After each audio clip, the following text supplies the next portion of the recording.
Good afternoon, everybody. I hope you're all right.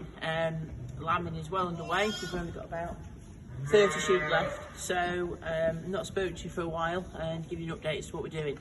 So I thought what we'd do this afternoon is do a little bit of tailing and castrating and marking up the lambs and turning them out into the group pen from these mothering pens into the group pen where all the lambs run around. Excuse me for it being a bit messy. It's rained heavily overnight and a little bit of water's got in, so we're going to have a good bedding down session this afternoon. But before we do that, we're going to empty these pens and then everything's ready for tonight in case we get a lot of lambs through the night. So we're going all technological. So this is an EID reader, which is an electronic identification reader. I've just scanned the ewe.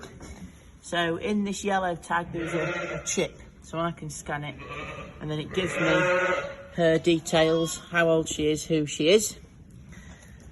And because we're lambing, okay, so we've started, so I'll add a lamb. I've already tagged these lambs, okay, and we've had a male being born, so I'll scan it,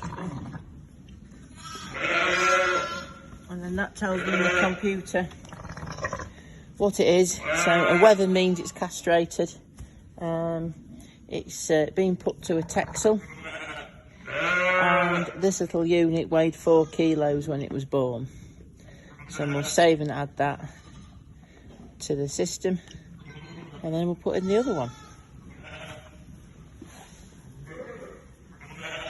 Both boys. So scan that again.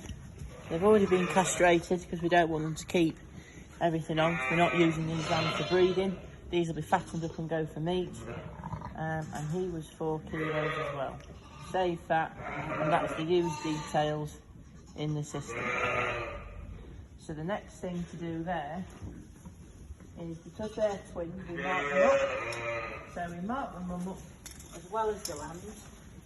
Hold them by the front legs. It's not cruel. It's how we can handle them and hold them. And I'm putting a number on these lambs, which is 12. We're using red this year for the twins, and this number will match on the mother once I've got her caught on the same side.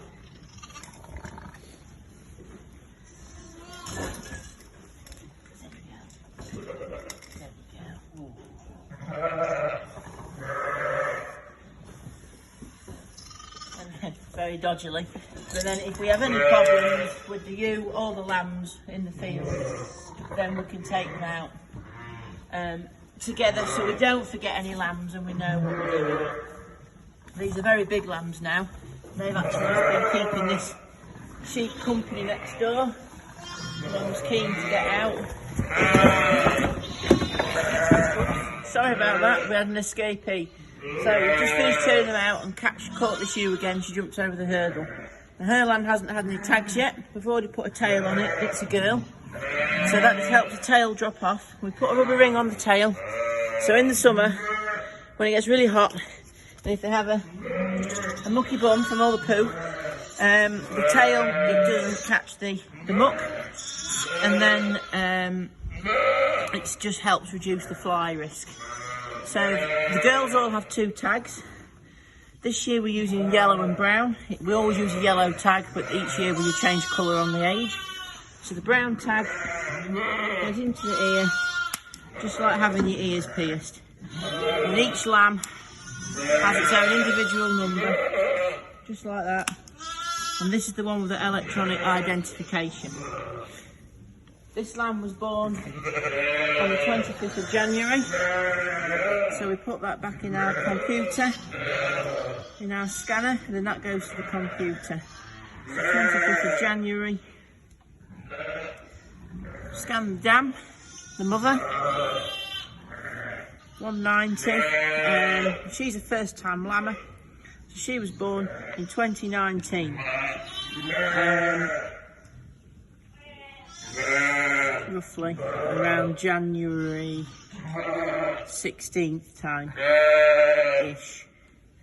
Doesn't matter too much the date of birth of the ewes, but we know what year she's born in. And she's a Charolais, and she's given birth to, I think, a Charolais, because that's what we put in the field. And the other one was Hendrix, the Hampshire Downs. So we'll add her lamb. So we scan that, it's a ewe lamb. 2 tags, which means we might keep it for breeding. It's a Charolais. And when it was born, it was also 4 kilos. Now this one did have another one, which was a male, but it died before tagging. It was very weak, it was premature, and it was only a tiny lamb at 2 kilos.